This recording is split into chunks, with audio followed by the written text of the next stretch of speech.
Well, thank you for coming. We got a backup. It's okay. Thank you for coming. Thanks for staying back and talking with us a little bit. Again, you know, we like doing these previews. We kind of like see you are now our second audience with performance of audience. Our first one was last night. This was our second one. So like this is the second time they've performed with people in the audience. So I felt pretty good listening. A lot of listening, right? Yeah. Felt like it. That was Could good. you follow the story? Yeah. Yeah. If you're a non-car person, you followed the story. Pretty much? Okay. That's because we're living with a car person. Yeah, it's part of the fun for us is writing about this corner of the country. And Rick did that. With a lot of help. Yeah, well, a little bit of this, but he brought a play to us called Iacocca, about Lee Iacocca, and it was about 400 pages long. Oh. It was long. It was long, and I said no, but come on in, and I did what I do to playwrights around here. I go, what do you know? And he goes, I know cars. I said, let's find something. Let's find that story. I mean, Rick, tell him. I mean, he's a real writer. He's been Well, writing. I was 35 years with a publication called Automotive News. I don't know. And I was overseas and I reported on lots of different companies and stuff. And I ended up as print editor, and I retired 6 years ago from Automotive News as the print editor. And this industry that I covered for so long had so much drama, had so many interesting people, cars, everything. And I thought there's a play in here, and I maybe might have picked the wrong one, but I thought that the Ford Motor Company after World War II had a lot of great characters, Iacocca and Robert McNamara and Henry Ford II and Hal Sperling. Some of you may know Hal Sperling, and a lot of great cars, the Mustang and being just one of them. And so I wrote a play about that, and Jeff was gracious enough to read it, all 400 pages, and he did. I mean, I know he read every page. He said, "Well, this is a nice writing sample. I'll take it as a writing sample. Come on in." And, I'm blunt. And he said, and we talked, not very long, but he said, you know, let's you know, some people in the industry, know some stories in the industry or situations in the industry that you might be able to make a play out of it. And we talked about it for a while. And to be perfectly frank, it was Jeff that came up with the idea of four guys in a car. Well, you said the Glengarry thing. And Glengarry, yeah. I have been We had, first of all, we had drafts where there were 15 characters, and Yeah. you know, just like what? Well, yeah.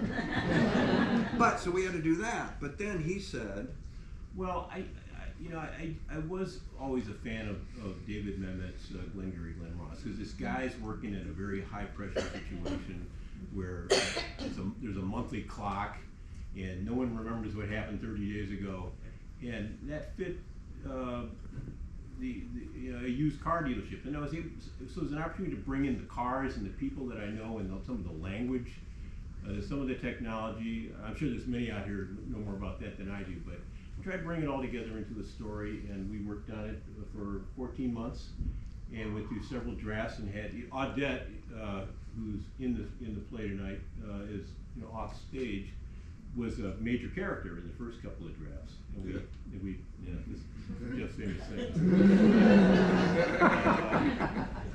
And he's right about that. So we got it down to 4 characters and this story, and went for it. A lot of help. I mean, playwright, okay, a lot of help from this guy. well, he learned the craft of telling a story, 3-act structure, all that stuff, all the things that keep coming back. That's the mechanics of playwriting, and I just had to kind of know we need to, if we're going to do it there, we got to do it here, that stuff. But it was fun. It was a lot of fun. A lot of fun. Fun is the key word on this whole deal. Yeah, Because I never did anything like this before. Yeah. And another draft, absolutely. Let me get at it. But he's a real writer, meaning he can rewrite.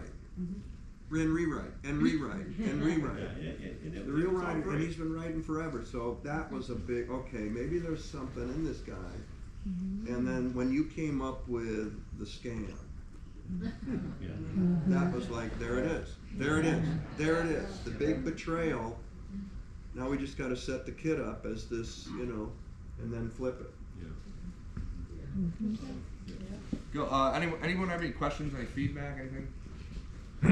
Yeah. I think you hit it right on the nail on the head, man. I worked in a car dealership when I was a kid, all the way through college and stuff, and this is the way it was. Yeah, I agree. In fact, my father started working, anyway, Dunlop Pontiac, Bay City, Michigan. My father started working there in 1941, bought into the business in the early 50s. Anyway, eventually my family became the sole owners. And I was a dealer from 95 until Pontiac went away. And one observation, there's no Pontiac signs on your wall. Did you bring one? I would be happy to, yeah. So anyway, pardon? There's a great Pontiac sign, old Pontiac sign in Chelsea. I don't know what street that is. No, okay. It's Middle Street, right over here. And people come from around this area. Old Pontiac fans come to Chelsea just to look at that sign, take pictures of it. Okay. Yeah, I'll have to check it out. But yeah, anyway, a lot of experience. This was dead on dealership experience. I have a few lines, phone lines that you could use, that salesman used. Our one salesman in the 60s, Rocky Chambers, he would call, you know, old Polish ladies from the South End trying to sell them cars, and he would use the line, "Oh, what you cooking? It smells great," you know, on the phone. That's good. And one more comment. Another line is, bring the kids, bring the wife, and we'll dicker. We cut that joke earlier. Oh, okay. But yeah, thank you for that. Yeah. But what you cook it then? That's kind of good. Yeah, I mean, if I would have heard that, that'd be in play. I'm looking for a play. Yeah, and that's the thing with previews, we're still writing the thing, so it's like Cool. it's not a locked script until about the day before opening, which is next Friday. So it's like if some things will pop up in rehearsal, we're like, maybe, or maybe try it this way, or maybe we'll cut that, you know. So we're still kind of writing the thing, Cool. which is cool. So thanks for saying it. Yeah, just give me credit in the program. Well, too bad the program's already printed. So. I know. Okay. Yeah, over here. Yeah, just a couple of comments. I really enjoyed the show. Characters are very real and sympathetic. Maybe Jerry receiving a first phone call from his wife that shows how much they love each other. And then the second phone call has more impact when he's dealing with their separation. Maybe What first phone call? Voicemail. adding a first phone call, I'm sorry. Oh yeah. Like in the very beginning, how much he loves his wife. Yeah, that's not going to happen. Go ahead. I thought the car commercials were great. And we understand where the situation is when the play starts, but maybe having an introduction of the characters by them doing a car commercial kind of shows us the apex of where the car lot is, and then we see the rest of the story with them trying to recover. Thank you for that. What we got else? What else? Right here. I was confused by the ending. He picked up the phone and figured he was calling his wife at the end. And I don't know why he called Miss Wanamaker. I didn't understand it at the end. Anybody understand it? I think I do. He made his decision. The reason why his wife left is because he made his decision. His love was that desk. And he made that decision, and that's why he wanted to call the Watermakers, because that was his life. Yep. He chose his love. Yeah. Right. Anyone else? Why did he hand him the keys? Giving him the shot for one more day. You're talking about at the end of the. Very end. Actually, that question came up a couple of times last night. They're going to close the next day, as Luke said. He's going to let him have 24 hours to run. I think the Jerry probably thinks he can still problem save it. is, I think the problem is you don't know for sure, there's a bunch of keys hanging up there, you don't know, but those are the keys to the Yeah, store. and somebody made that exact same point last night. And he was supposed to catch him, but that was a whole. Well- That was a whole other. Somewhere along in the day, connect those keys to the, that's the keys to the deal. Or maybe if he could like lock up his office like with that key, so then you know it's not a card key. Gotcha. And then Wasn't sure about the car key. I think the confusion was he got the key from the board where all the other cards were. A couple more. We got actors on the clock. We gotta get out of here. But you got one up there. Love the sequence with Jerry on the phone and having the transitions between each one. I know one was off, what you'll fix it, but that was so brilliant. Love that when he's going from customer to customer, credit call, rotate that decision tree. We had to show all 5 deals starting to slip away, and that was and it was a chance to bring a Starlight Classic Cars thing. Which our singer is in the house tonight, Miss Rachel Davis, right there.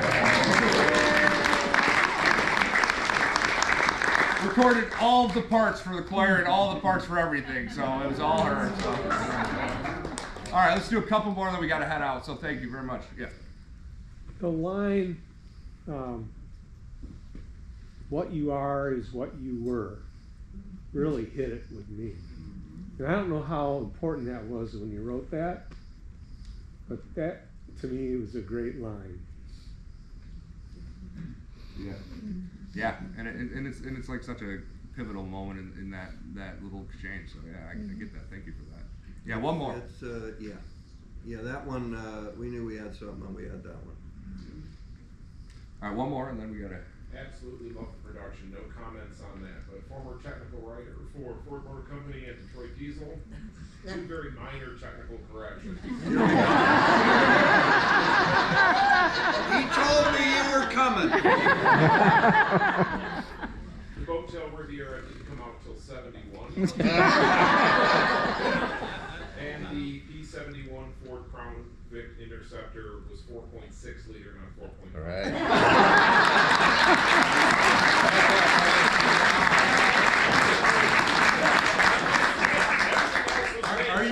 Are you sure? That's pretty good. I served a 16-year sentence at Ford. I still have. Well, again, thank you so much for coming. Our next show, I'll just kind of throw some stuff out. What's coming up here?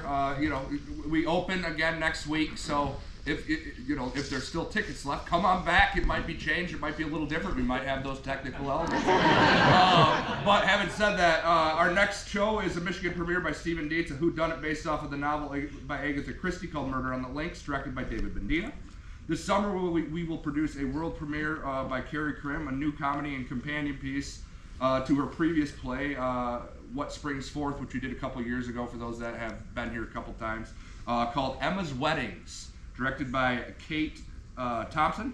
For those that follow us on Chelsea District Library, we do some readings every couple months, and our next one is Saturday, April 18th at 10:30 a.m. here at the Purple Rose Theater Company as a part of Chelsea District Library's Literary Walk, a hybrid Zoom and in-person stage reading. Register at chelseadistrictlibrary.com.